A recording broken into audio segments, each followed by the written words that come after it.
చిడుగుమ్మల వరహానది తీరానున్నటువంటి శివాలయంలో రాత్రి అంటే బుధవారం రాత్రి చోరీకి గురవడం జరిగింది.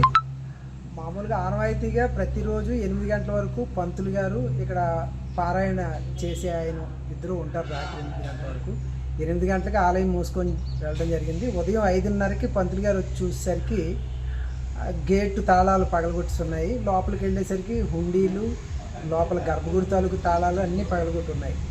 సుమారుగా 2-3 నెలల నుంచి హుండీ లెక్కింపు జరగలేదు. మరి ఇలాగ దేవాలయాల్లో హుండీ చోరీ అనేది చాలా దుర్మార్గమైన ఇది. అంటే భగవంతుడినే దోచుకోవడం అంటే ఇంకా భయభక్తులు లేకపోవడం అనేది స్పష్టంగా అర్థమవుతుంది. సీసీ కెమెరాలు ఉన్నాయి కదండి. సీసీ కెమెరాలు ఉన్నాయి కాబట్టి పోలీసు వారికి సమాచారం ఇవ్వడం జరిగిందండి. పోలీసు వారు క్లూస్ టీం వచ్చి దాని మీద ఎంక్వైరీ చేస్తున్నారు. అలాగే సీసీ ఫుటేజ్లు కూడా పోలీసు వారు అవి తీసుకొని వెళ్ళడం జరిగింది. గతంలో ఎప్పుడైనా జరిగిందండి ఇలాగా? గతంలో ఒక 2 ఏళ్ల కిందట ఒకసారి వాళ్ళ నారాయణరావు ఎస్ఐ గారు వాళ్ళు కూడా కంప్లైంట్ ఇవ్వడం జరిగింది. ఆ రోజు కూడా ఇలాగే సీసీ ఫుటేజ్లు క్లోజ్ టీం వచ్చి చూసుకోవడం జరిగింది. కానీ మరి దొంగలను అయితే పట్టుకోవడం జరగలేదు. మరి ఇది 2వ దఫా మళ్ళా అలాగే జరిగింది. ఈ సీసీ కెమెరాలు ఉన్న ఉపయోగం ఏంటి అనే పరిస్థితి అర్థమవుతుంది.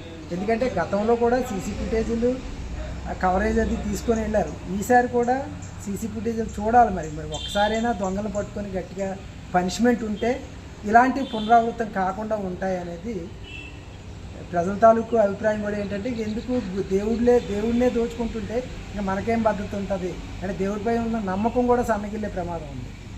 సుమారు